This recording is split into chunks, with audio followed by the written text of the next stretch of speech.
पेट में भारीपन, हाँ जी। पेट में गैस बनना, हाँ जी। एकदम से सीने में भी भारीपन आ जाता है, हाँ जी।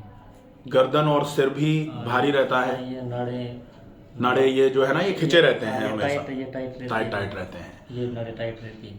सोनोग्राफी करवा ली, सीटी स्कैन करा लिया, सब कराया, उसमें तो कुछ आया नहीं था। नहीं आया, नॉर्मल था। ये जो गैस्ट्राइटिस की प्रॉब्लम होती है ना, बेसिकली क्या है कि जैसे इस डब्बे में अंदर अंदर की तरफ क्या है ये हम ऊपर से नहीं देख सकते ना। हाँ जी। अगर हमको अंदर कुछ देखना है, ये तो ट्रांसपेरेंट है तो हमको अंदर दिख रहा है। मान लो कोई चीज ट्रांसपेरेंट नहीं हो, कोई भी ऐसी चीज, जैसे मान लो ये डब्बा है, अब इस डब्बे को हम ऊपर से देखना चाहें कि इसमें अंदर क्या है, तो अंदर नहीं दिखेगा ना। अंदर देखने के लिए क्या होगा, ऐसे करके कैमरा लो एक पाइप के साथ में और ऐसे करके अंदर उस कैमरे को डाल लो। अब उस कैमरे का एक्सेस जो है वो सामने एक टीवी पे लगा दिया, अब वो कैमरा अंदर जाके देखेगा क्या हो रहा है, अंदर क्या क्या हुआ है। तो उस कैमरे से जो जांच होती है उसको बोला जाता है एंडोस्कोपी।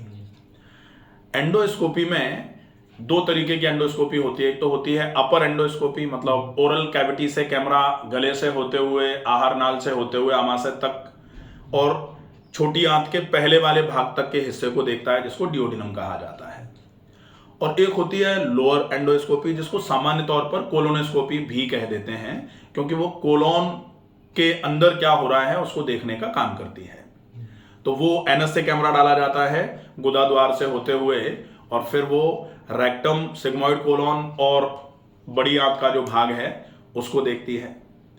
अपने सामान्य तौर पर अपने जो प्रॉब्लम आ रही है वो आ रही है आमाशय के लेवल पर। हाँ, पेट का ऊपर का हिस्सा भारी है, खाना खाते ही पेट भारी हो जा रहा है, पेट तन जा रहा है, और आपका वजन धीरे धीरे करके कम होता जा रहा है। बढ़ता नहीं है जी, कम बढ़ेगा होता ही है। नहीं, बिल्कुल कम होता जाएगा। मतलब अब अगर वजन लगातार कम हो रहा है तो इसका रीजन क्या होता है, खाने का नहीं पचना, पचेगा नहीं खाना। अगर किसी का वजन कम हो रहा है, डेफिनेटली ये मान लिया जाए आमाशय और आंतों से संबंधित समस्या है। वैसे तो वजन कम होने का एक कारण फेफड़ों की टीबी भी होता है, उसमें भी वजन कम हो जाता है। वजन कम होने का एक कारण तुरंत डायबिटीज जब होती है तो कहा जाता है कि अनयूजुअल वेट लॉस होना चालू हो जाता है। डायबिटीज तुरंत होगी, वजन एकदम कम होगा। तो एकदम जब वजन कम होता है तो कहते हैं शुगर भी चेक कर लो, ठीक है। लेकिन अपन ने एंडोस्कोपी कराई और एंडोस्कोपी में आया फंडल गैस्ट्राइटिस, ठीक है। ये जैसे एंडोस्कोपी में आया फंडल गैस्ट्राइटिस। अब फंडल गैस्ट्राइटिस क्या होता है अपने को पता है। गैस्ट्राइटिस का मतलब होता है आमाशय में सूजन, इन्फ्लेमेशन, ठीक है। अब आमाशय के बेसिकली वैसे तीन भाग होते हैं। तीन भाग कैसे आमाशय के, ये आमाशय पूरा अगर बनाओ तो ये आमाशय है। आमाशय का ऊपर वाला भाग जो होता है, जो डोम टाइप का होता है, उसको बोलते हैं फंडस। लीवर को बोलते हैं? नहीं, लिवर नहीं, आमाशय मतलब स्टमक। लिवर तो यकृत होता है, ठीक है। तो आमाशय, क्योंकि ये प्रॉब्लम अपनी लिवर की नहीं है, प्रॉब्लम अपनी आमाशय की है, स्टमक की है, ठीक है। स्टमक को हिंदी में आमाशय कहते हैं, ठीक है। और इसको गैस्टर कहा जाता है लैटिन में। तो इसलिए गैस्टर का मतलब आमाशय हो गया और आइटिस का मतलब हो गया इसमें सूजन। तो गैस्टर में सूजन, गैस्टर मतलब आमाशय, और आमाशय में आइटिस, आइटिस का मतलब सूजन। अब सूजन के अलावा दर्द भी होगा, जलन भी होगी, क्योंकि गर्मी बढ़ जाती है इसमें, ठीक है। इसकी चुभन सी रहेगी, इसकी कार्यक्षमता कम होना चालू हो जाएगी, ठीक है। और लालामी रहेगी। अंदर से जैसे कैमरा जब डाल के देखा ना, तो इसमें फंडस का एरिया जो है उसमें लालामी आई, ठीक है। लालामी कैसे आई, जैसे बाकी बॉडी और एंट्रम तो ठीक है, लेकिन hyperemia seen in fundus. Hyperemia मतलब एकदम से लाल लाल दिखाई दे रहा है फंडस के एरिया पर। ऊपर वाला आमाशय का हिस्सा जो है उस वाले आमाशय के हिस्से पर लाल लाल है। ये बॉडी है, ये ठीक है, और ये एंट्रम है, नीचे वाला हिस्सा, ये भी ठीक है, ठीक है। अब ऊपर का हिस्सा लाल क्यों हो रहा है, क्योंकि कहीं ना कहीं पेट बहुत तना हुआ रहता है। ये लाल, ये यहीं में रहता है शरीर पे ना, लाल लाल दाने से। वो दाने जो लाल लाल है ना, ये अलग बात है, ये ऊपर की स्किन की बात है। अच्छा। अपन बात कर रहे हैं आमाशय के अंदर के हिस्से की, ठीक है। तो जब ये फंडल गैस्ट्राइटिस होती है तो फिर आप अगर खाना खा रहे हो तो वो खाना पचेगा ही नहीं, और अगर खा लिया तो वो पेट को भारी कर देगा क्योंकि पचा नहीं है, और पचा नहीं है इसलिए दोबारा खाने का ज्यादा मन नहीं करेगा। हाँ, जैसे लगता है ना कि खाना खाने का मन नहीं कर रहा। हाँ जी, होता है। फिर अब अगर खाना खाने का मन नहीं कर रहा तो हम जबरदस्ती खाएंगे, भाई मन ही नहीं कर रहा, लेकिन वजन कम होता जा रहा है तो घर वाले कह रहे हैं नहीं तो खाओ खाओ, और जबरदस्ती खाने को, पेट भरा हुआ है ऐसे समय खाने को क्या कहा जाता है? अजीर्णे भोजनम विषम। अजीर्ण की अवस्था में भोजन करना विष के समान होता है। तो हमें क्या करना चाहिए कि पहले वो जो मन नहीं कर रहा है क्योंकि पचा नहीं है, तो सबसे पहले जो गंदगी, जो खाना बिना पचा हुआ रुक गया है आहार नाल में, उसको पूरे को निकालना है। पूरे पाचन नाल में जो जम गया है, चाहे वो आमाशय हो, चाहे छोटी आंत हो, चाहे बड़ी आंत हो, उस पूरे खाने को एक बार, पूरा खाना या फिर सड़ता हुआ या फिर बेकार हो गया जो भी है, या फिर मल कह लो उसको पूरा निकालना है, पहला काम। दूसरे नंबर पर ऐसा खाना खाया जाए जो बहुत आराम से पच जाया करे। तो सुपाच्य भोजन, जैसे पच तो नहीं रही खिचड़ी भी और हम खा रहे हैं पराठे, तो नहीं पचेंगे ना। सही बात। तो अगर पाचन क्षमता कमजोर हो जाए ऐसे समय में हमको क्या खाना चाहिए? जो जल्दी पच जाने वाला है, जो बहुत जल्दी पच जाए, जो पाचन तंत्र पर भार ना डाले, ठीक है। तो हमको सुपाच्य हल्का भोजन करना है, और उस हल्के भोजन को भी एकदम से पेट को गले तक नहीं भरना है, ये भी ध्यान रखना पड़ेगा। तो हमें कैसे खाना है? गले तक ना खाते हुए हम खाएं कितना? कहा जाता है half of the stomach should be filled with solids, मतलब आधा पेट भोजन किया जाए, 1/4 जो बचता है वो लिक्विड से भरा जाए, जैसे सब्जी का पानी है या सूप ले लिया या छाछ ले ली, पानी नहीं पीना है, ठीक है। और 1/4 खाली छोड़ दिया जाए। जैसे अगर हम इस बॉटल में पानी बिल्कुल ऊपर तक भर दें और इस बॉटल को ऐसे ऐसे हिलाएं, तो ये बॉटल खाली है ना थोड़ी, इसलिए आवाज आ रही है, आ रही है। अगर बिल्कुल खाली नहीं होगी, ऊपर तक भर दो बिल्कुल ठूस के, फिर आप हिलाओ तो वो हिलेगा ही नहीं, ठीक है। तो कैसे आपको भोजन करना है कि आप इतना भोजन करो, कहा जाता ना कि इतना भोजन करो कि एक रोटी की भूख बनी रहे।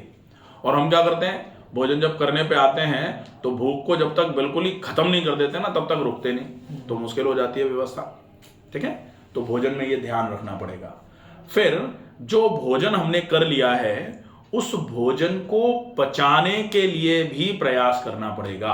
हालांकि हमने खाया सुपाच्य है, जल्दी पच जाने वाला खाया है, लेकिन उस भोजन को भी पचाने के लिए मेहनत करनी पड़ेगी। और उस भोजन को पचाने के लिए मेहनत करने को क्या कहते हैं? या तो काम किया जाए। अब काम सामान्य तौर पर बहुत सारा वर्ग ऐसा है आज जिनके पास शारीरिक श्रम नहीं है, उनके पास काम तो पूरे दिन का है, 12-12 घंटे लोग 14 घंटे काम कर रहे हैं 24 घंटे में, लेकिन शारीरिक श्रम नहीं है, बैठ के काम कर रहे हैं। किसी का बोलने का काम है तो किसी का केवल देखने का काम है, तो किसी का केवल कंप्यूटर पे ऐसे करके उंगलियां चलाने का काम है। हाँ, तो वो जो काम है वो सेडेंटरी वर्क बोला जाता है, लगातार बैठ के करने वाला काम, जिसमें फिजिकल वर्क नहीं होता है। और फिजिकल वर्क नहीं होता है तो आपकी भूख कम हो रही है, आपको नींद भी कम आ रही है, आपका अपच बढ़ रहा है क्योंकि खाना पचेगा ही नहीं, काम ही नहीं हो रहा बिल्कुल। तो ऐसे समय में बहुत आवश्यकता होती है कि कैसे भी करके आप खाने के पचने की व्यवस्था ठीक बनी रहे, इसके लिए व्यायाम करें। अब काम नहीं है तो भाई काम तो किसी के घर जाके अब झाड़ू पोंछा थोड़ी कर सकते हैं, लेकिन और अगर करना भी पड़े, जो बहुत सारे लोग हैं ऐसे जो कर रहे हैं तो अच्छी बात है ये तो, लेकिन अब नहीं कर पा रहे हैं तो फिर कुछ व्यायाम करना पड़े। जो लोग जैसे झाड़ू पोंछा करने में कतराते हैं या फिर जो लोग चक्की पीसने में कतराते हैं, आजकल फिजियोथेरेपी के डिपार्टमेंट्स में ऐसी चक्कियां आ गई हैं जिसमें आटा नहीं पिसता है, लेकिन चलती ऐसे ही है जैसे चक्की चलती है। आजकल जैसे शोल्डर व्हील लगता है ना, किसी का अगर कंधा जाम हो जाता है तो जैसे वो कुट्टी काटने की मशीन हुआ करती थी ना, पहले गांव में लोग चलाते थे जानवरों के लिए कुट्टी काटना, तो आजकल वो ऐसे करके हाथ चलाना है ना, तो कुट्टी कटेगी ना कुछ होगा, लेकिन हाथ वैसे ही चलना है। तो व्यायाम के रूप में काम कर लो आप। तो व्यायाम कितना करना पड़ेगा? कम से कम 40 से 50 मिनट सवेरे, अगर संभव हो जाए तो 1 घंटा सवेरे, और कम से कम 40 मिनट शाम को, ये जरूरी होगा। जब तक हम इतना नहीं करेंगे ना, तब तक उपचार के लिए आप कुछ भी करते रहो, चाहे दवाइयाँ खा लो, चाहे एंटीबायोटिक खा लो। जनरली इस केस में क्या होता है कि एंटीबायोटिक दे देते हैं, फिर एक खाली पेट खाने वाली गोली दे देते हैं। एंटासिड जो है वो डबल कर दी जाती है, अगर मान लो कि जो आपने दवाई खाई है उसकी वजह से कभी कभी बहुत गर्मी हो जाती है। जैसे बहुत सारे लोग ऐसे होते हैं कि गैस्ट्राइटिस थी, दवाई खिला दी, और दवाई खिलाने के बाद बिल्कुल ही खाने का मन नहीं कर रहा, पेट एकदम गर्म हो गया है, माथा एकदम गर्म रहने लग गया है, चिड़चिड़ापन एकदम बढ़ गया है, पेट एकदम फूला फूला रहता है। क्यों? क्योंकि ज्यादा डोज का एंटीबायोटिक लेना पड़ता है, क्योंकि बैक्टीरिया को मारना है। हाँ, कभी कभी ये गैस्ट्राइटिस जो है ना बैक्टीरिया से इंड्यूस हो जाती है, बैक्टीरिया की वजह से होती है। तो उस बैक्टीरिया को मारने के लिए दुनिया भर की दवाई खिलाई जाती है, एंटीबायोटिक, और वो एंटीबायोटिक पूरे के पूरे आमाशय को खराब कर देती है। तो पेट और ज्यादा फूलना चालू हो जाता है, बैक्टीरिया तो मर जाता है उससे। लेकिन वो कहा जाता है ना कि घर में अगर मान लो कोई घुस गया हो तो उसको मारने के लिए घर में आग लगा दो। तो घर में आग लगाना, वो तो मरेगा लेकिन घर भी तो जलेगा। तो वो जो नुकसान है, उस नुकसान को ना भरना पड़े, वो नुकसान ना हो और फायदा भी हो जाए, बीमारी भी ठीक हो जाए, इसके लिए बहुत जरूरी है अपने आहार पर, अपने व्यायाम पर, अपनी जीवन शैली पर, और थोड़ा सा प्राकृतिक उपचार अगर लिए जाएंगे ना, तो ये बिल्कुल ठीक हो जाएगा। अब आहार में क्या क्या लेना है, व्यायाम में क्या क्या करना है, इसका विशेष ध्यान रखना है। साथ में प्राकृतिक उपचार जो होते हैं वो पेट को ठंडा करने वाले और आमाशय के लेवल पर खून की चाल को बढ़ाने वाले होने चाहिए। तो आमाशय को ठंडा करने वाले उपचार कौन से हैं? आप तो सिंपली कॉटन का कपड़ा लो, ठंडे पानी में गीला करो और पेट पर रख लो, ठीक है। अगर हम व्यवस्था कर पाए तो मिट्टी की पट्टी बना करके, मिट्टी को पानी में घोला रात भर, और सवेरे सवेरे उसको जैसे आटा गूंथते हैं ना वैसे अच्छे तरीके से मिला के, और एक प्लेट में ऐसे चौकोर प्लेट टाइप की बनवाई लकड़ी की, उसमें प्लेट में जमाई, और वो मिट्टी लगभग कितनी 1 से 1.25 इंच के आसपास मोटाई की पट्टी बनानी है। वो लगभग 12 बाई 15 इंच की बन जाए, तो वो पेट पर रख ली जाए। अगर जैसे वेट कम है तो हो सकता है उसका भार लगे तो वो थोड़ी पतली कर ली, ठीक है। तो जितना भार सह सकता है पेट, उतनी पतली करके उसको आधे घंटे के लिए पेट पे रख लिया जाए। तो वो लगातार जो पेट पे ठंडक होगी ना, तो गैस्ट्राइटिस में जो पेट में गर्मी बढ़ जाती है, और वो गर्मी हमारे आंखों तक, हमारे मस्तिष्क तक जाती है, वो गर्मी कम हो जाएगी, ठीक है। एक उपचार हो गया। दूसरा उपचार, मिट्टी कौन सी है सर? मिट्टी काली वाली हो, बहुत अच्छी रहेगी, ठीक है। काली मिट्टी जो होती है ना, जिसमें लाल मिट्टी तो एक्चुअली वो बंधेगी ही नहीं, आप उसकी मिट्टी की पट्टी बनाओ वो फैलेगी, बिखरेगी, ठीक है। तो काली मिट्टी जो बंध जाती है, जो थोड़ी देर के लिए रुकी रहे। मुल्तानी मिट्टी लगा सकते हैं, लेकिन मुल्तानी मिट्टी उतनी पोरस नहीं होती। तो काली मिट्टी सबसे बढ़िया रहती है। काली मिट्टी में पानी भी ज्यादा लग जाता है, और काली मिट्टी पोरस होती है, लगातार ठंडक पहुंचाएगी वो, ठीक है। तो मुल्तानी मिट्टी भी लगाने को लगा सकते हैं, कोई दिक्कत नहीं है। तो ये हो जाए। दूसरा इलाज है हल्के गुनगुने पानी में पैर डालना। ये रात को सोने के पहले करना है। हल्का गुनगुना पानी, बिल्कुल निमाया सा गुनगुना पानी बाल्टी में भरा, उस बाल्टी में पैर डाल करके लगभग 10 से 15 मिनट के लिए रात को सोने के पहले बैठे, पैरों को निकाला, पैरों को पोंछा, उसके बाद नाक में घी डाल करके फिर सोना है। ये उपचार हो जाएगा। गाय का घी, ठीक है। कितना डालें? लगभग 2 से 4 बूंद एक नॉस्ट्रिल में डाल लो, 2 से 4 इसमें, जैसे आपको कंफर्टेबल लगे। 2-2 बूंद से ही हो जाए तो ठीक है, 4 बूंद अगर डाल सकते हैं तो ज्यादा अच्छा रहेगा, ठीक है। अंदर जाने हमको? अंदर नहीं, नाक के मेम्ब्रेन पे लगाना है, उसको गले में नहीं ले जाना। अच्छा, भाई खाना ही है तो अपन मुंह से खाएंगे, नाक से क्यों खाना है। और वो अगर नाक से डाला 4-4 बूंद और वो गले में चला गया, गले से होते हुए आमाशय तक जाएगा, तो गले में हमेशा ही खराश बनी रहती है, फिर खिचखिच हो जाता है, गला खराब हो जाता है, बहुत बुरी स्मेल आती है। तो नाक में घी लगाना है, नाक में घी भरना नहीं है, लगाना है, ठीक है। नाक की मेम्ब्रेन्स पे घी अच्छे तरीके से लग जाए, और वो पूरे के पूरे जो नेजोफेरिंग्स है वहां तक के हिस्से को लुब्रिकेट कर दे, इसके लिए घी लगाना है, ठीक है। तो ये बहुत अच्छा तरीका है। इसके बाद फिर रह जाती है बारी आपके आहार चिकित्सा की। तो आहार चिकित्सा में सवेरे से लेके शाम तक बिल्कुल सुपाच्य भोजन। सवेरे जल्दी जगे, जल्दी जगते ही पानी पी लिया, पानी पी के 10 मिनट रुके, फिर मोशन गए, हाथ मुंह धोया, मंजन कर लिया, मंजन करने के बाद ऑयल पुलिंग कर ली। ऑयल पुलिंग मतलब 1 चम्मच सरसों का तेल मुंह में भर के जोर से चलाना है। उसके बाद में उसको थूक दिया तेल को थूकने के बाद में गरारे सादे पानी से करने के बाद में नाक में घी सवेरे सवेरे डाला। उसके बाद व्यायाम करेंगे। व्यायाम करने के पहले पेट को साफ करने के लिए हम क्या करेंगे, आंवला और मिश्री का उपयोग करेंगे। तो आंवला और मिश्री हमने सवेरे सवेरे ले ली व्यायाम के पहले, व्यायाम से पहले सर। ठीक है। उसके बाद व्यायाम करेंगे, ठीक है। अब व्यायाम में क्या करना है, खुली हवा में टहलना। खुली हवा में जितना टहलना हो जाए। अब टहलने में कितना टहल सकते हैं, कोशिश करें लगभग 40 मिनट टहलना हो जाए। 40 मिनट में लगभग 3.5 से 4 किलोमीटर हो जाए। उसके बाद एक आसन होता है राजा रानी आसन, बहुत अच्छा रहेगा। इस आसन का अभ्यास कर लिया। ये रीढ़ का घुमावदार आसन कहा जाता है। रीढ़ इससे मजबूत रहेगी और आंतों में खून की चाल बढ़ाने का भी काम करेगा, तो आंतों के लिए भी बहुत अच्छा है। उसके बाद प्राणायाम में अनुलोम विलोम प्राणायाम 10 मिनट, और अगर संभव हो जाए तो 100 बार के लिए डीप ब्रीदिंग, लंबी सांस भरना, धीरे धीरे भरी गई सांस को छोड़ना। ये कर लिया। इसके बाद में पूरा करने के बाद थोड़ी देर के लिए सीधे लेट के विश्राम कर लिया, ठीक है। तो इसको पूरा जैसे अगर करने में ज्यादा टाइम लग रहा है तो वॉक का टाइम थोड़ा सा कम कर लेंगे, चलेगा, ठीक है। इतना करने के बाद अब जैसे पूरे दिन का जो खाना पीना रहता है, उस खाने पीने में अपने को क्या करना है, पूरे दिन में 10 से 12 गिलास पानी पीना है, ठीक है। गुनगुना या नॉर्मल? सादा पानी, गुनगुना पानी बिल्कुल भी नहीं पी सकते। गुनगुना गर्म पानी तो शरीर में पहले से गर्मी है, गर्मी बढ़ा देगा। पानी तो आगे से ही गर्म पानी तो गला देगा शरीर को। सवेरे रात को ही पीते जी। 3-4 साल मैं इसको बोला मगर तो ठंडा पानी पीकर। पानी सादा पीना चाहिए, ना तो ठंडा और ना गर्म।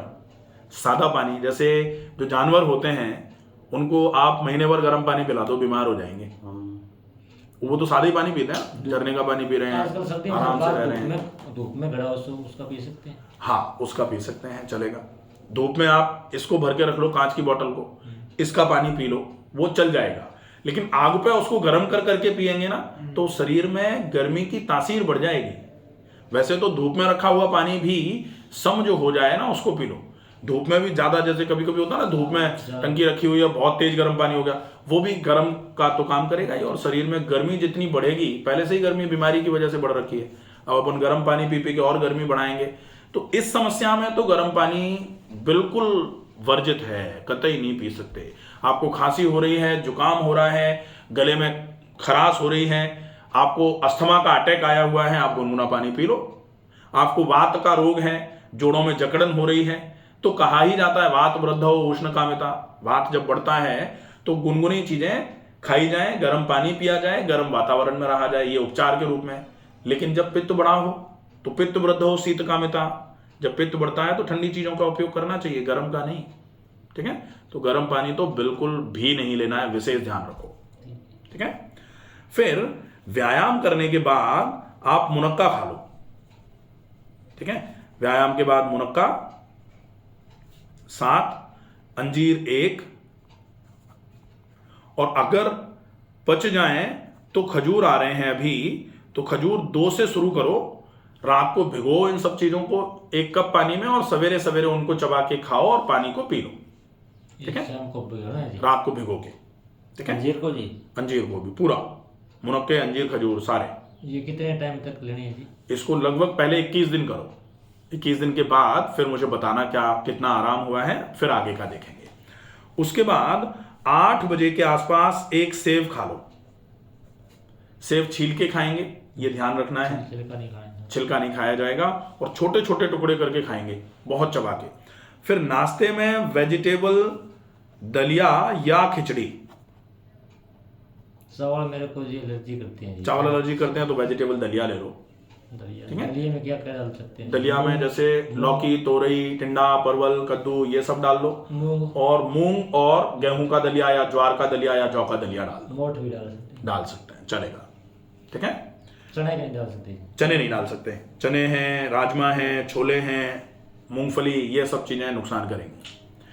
दोपहर का खाना जो है उसमें ज्वार की मोटे आटे की रोटी, सब्जी की मात्रा ज्यादा, और 1 गिलास छाछ, ठीक है, ये हो जाएगा। फिर दोपहर और शाम के खाने के बीच में 2 बार, एक बार सौंफ पानी लेना है, और अगर संभव हो जाए तो एक बार नारियल पानी ले लिया जाए, और अगर नारियल पानी नहीं मिल पाए तो दूसरी बार भी सौंफ पानी ले लेंगे। ये सुबह भे के छोड़े नहीं सौंफ पानी? अगर भिगो के छोड़ सकते हैं तो बहुत अच्छी बात है, नहीं छोड़ सकते तो पाउडर रख लो, तो पाउडर मिलाया 1 गिलास पानी में घोल के पी लिया, सौंफ पीस के रखेंगे, पीस के रख लो, ठीक है।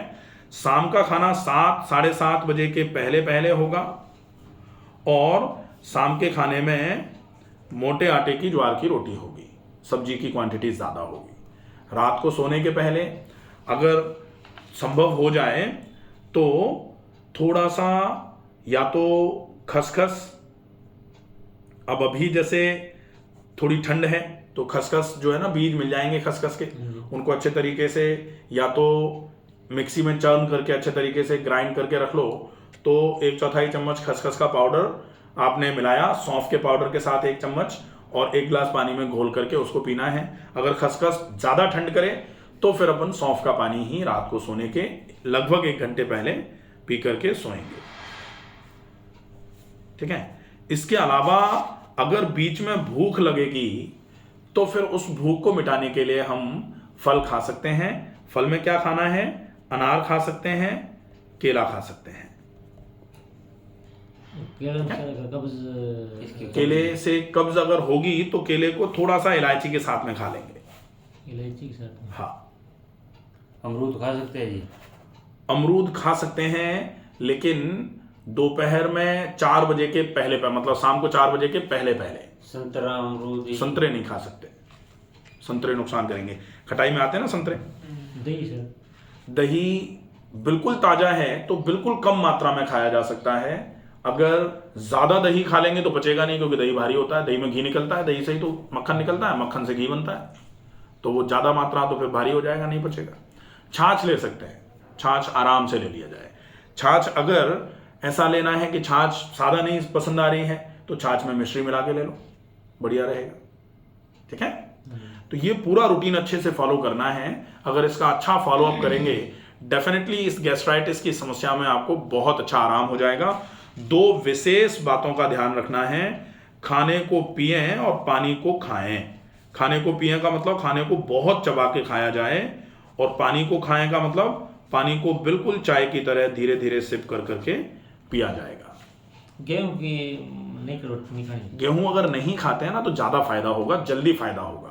गेहूं का मोटा आटे की रोटी खाई जा सकती है, लेकिन कोशिश करो कि गेहूं बंद हो जाए। गेहूं बंद हो जाएगा तो जल्दी पचेगा, गेहूं जल्दी नहीं पचता, ठीक है। तो ये बढ़िया रहेगा, इसको अच्छे से फॉलो अप पर रखो, और कोई दिक्कत होगी तो फिर मुझे बता देंगे। है सर जी?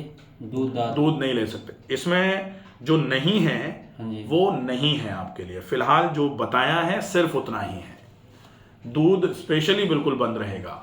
मसाले, मिर्च, ज़्यादा मात्रा में नमक, ज़्यादा मात्रा में चिकनाई, ये बिल्कुल बंद रहेगी। इसको अगर बंद रख लेते हो तो 21 दिन में अपने को लगभग 50% के आसपास आराम हो जाएगा, डेफिनेटली हो जाएगा, कोई दिक्कत नहीं। और 21 दिन के बाद फिर मुझे बता देंगे, तो आगे का देखेंगे क्या करना है, ठीक है। घी भी मना जी? घी कम क्वांटिटी में खाया जा सकता है, जैसे घी में सब्जी छौंक ली थोड़ी मात्रा में, या फिर रोटी पे थोड़ा सा घी लगा लिया, उतना घी चलेगा। अगर हम सब्जियों में घी डाल के अभी खाएंगे तो फिर से वही अपच हो जाएगी, क्योंकि भारी हो जाएगा ना खाना। अभी अपने को सुपाच्य खाना है, जल्दी पच जाने वाला, तो उसमें घी नहीं आता है, ठीक है।